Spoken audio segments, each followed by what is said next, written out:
తన వ్యాఖ్యలపై వివరణ ఇచ్చారు మంత్రి కొండా సురేఖ. కొంతమంది మంత్రులు మాత్రమే కమిషన్ తీసుకుంటారని చెప్పాను కానీ కాంగ్రెస్ మంత్రులని చెప్పలేదన్నారు.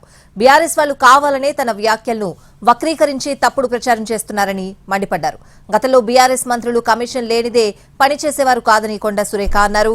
కొండా సురేఖ నిన్నేమన్నారు, ఇవాళేమన్నారు ఓసారి చూద్దాం. మరి నేను ఒక ఫారెస్ట్ మినిస్టర్గా ఉన్నాను కాబట్టి నా దగ్గరికి కొన్ని కంపెనీలవి క్లియరెన్స్ కోసం అని చెప్పి ఫైల్స్ వస్తూ ఉంటాయి. మామూలుగా మంత్రులు అట్లాంటి ఫైల్స్ వచ్చినప్పుడు డబ్బులు తీసుకొని క్లియరెన్స్లు ఇస్తూ ఉంటారు.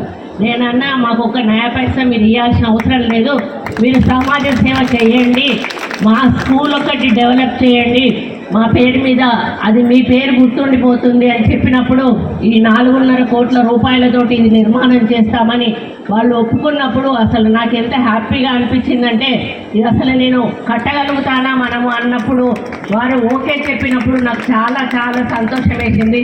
మంత్రులు అనేవాళ్ళు ఇటువంటి అవకాశం వచ్చినప్పుడు డబ్బులు తీసుకుంటారు, కానీ మేము డబ్బులు తీసుకోకుండా అభివృద్ధి లక్ష్యంగా మాకు డెవలప్మెంట్ కావాలి అని చెప్పి నేను ఈ యొక్క శాంక్షన్ తీసుకోవడం జరిగింది అనేటువంటి మాట చెప్తే దాన్ని ఈరోజు బీఆర్ఎస్ పెయిడ్ యూట్యూబర్స్ ఎవరైతే ఉన్నారో దాన్ని నేను మా మంత్రులకు గురించి మాట్లాడిన అనే పద్ధతిలో వక్రీకరించడం జరిగింది. అక్కడ మా మంత్రులు అనేటువంటి మాట కానీ కాంగ్రెస్ మంత్రులు అనేటువంటి మాట కానీ నేను ఎక్కడా కూడా చెప్పలేదు.